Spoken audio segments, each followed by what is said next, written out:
Cześć, witam Was na nieco zaniedbanym ostatnio przeze mnie Hero Challenges. Czas wrócić do tego wydarzenia, które wprawiało w osłupienie, generowało nerwy, radość, czyli prawdziwy roller coaster emocji. Zanim jednak zaczniemy, chciałbym Wam przypomnieć o kampanii AppGalery, w której za zakupy pakietów w State of Survival otrzymujecie kryształy AppGalery, które to kryształy wymienicie na kupony i można tymi kuponami płacić za kolejne pakiety w grze. Kampania trwa do 31 maja i w zasadzie nie ma ograniczeń ilości kuponów, które możesz zdobyć. Jeszcze krótko o bohaterach wspomagających, bo są nieocenieni. Bez nich nie ma szans, żeby przejść poziomy powyżej numeru 100, może 200. Jakkolwiek każdorazowo polecam Wam Jokera i Mike'a, to nie znaczy, że uparłem się tylko na tych dwóch heroesów. Wybór tych dwóch jest poprzedzony setkami, jeśli nie tysiącami prób w innym zestawieniu. Od bohaterów niebieskich, Rusty'ego i Ducha, po ostatnią generację Limitless. Mamy tak szeroką gamę bohaterów, że wcale nie jest powiedziane, że Mike i Joker są najlepsi do Hero Challenges. Mogę jedynie powiedzieć, że są najlepsi z dotychczas odkrytych przeze mnie. Ale każdy następny poziom w wydarzeniach bohaterów skłania mnie do szukania nowych, lepszych, mniej ryzykownych rozwiązań. Bo im wyższy poziom w wydarzeniu, tym łatwiej jest przegrać mimo doskonałych wzmocnień talentów, kiedy jednym uderzeniem w ziemię Smasher wycina całą naszą drużynę. Jeżeli chodzi o poziom Infernal 500, to chciałem Wam jeszcze powiedzieć, że zauważyłem pewną właściwość poszczególnych poziomów. Od poziomu 1 do 100 mieliśmy jedną grupkę zombie.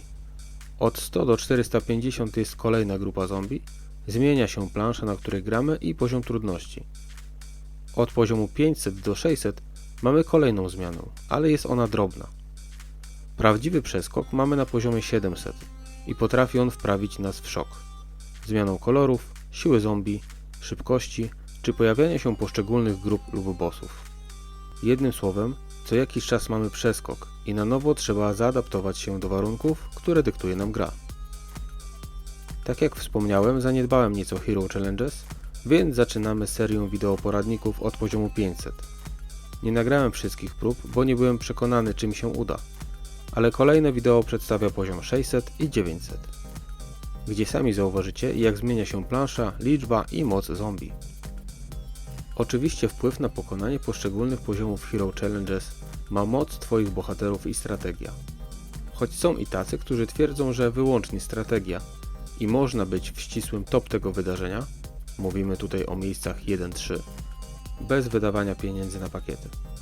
Ale ciężko jest mi w to uwierzyć, tym bardziej, że na własnej skórze przekonuję się, że to, co przed ulepszeniem bohatera jest niemożliwe, po jego ulepszeniu jest bułką z masłem.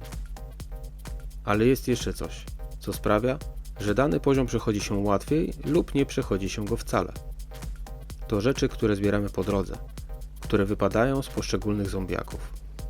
Z racji słabych bohaterów staram się zebrać akumulator, jeśli akurat wypadnie, oraz wszystkie artefakty służące do zwiększenia statystyk obrony dla Wolfa i Trish.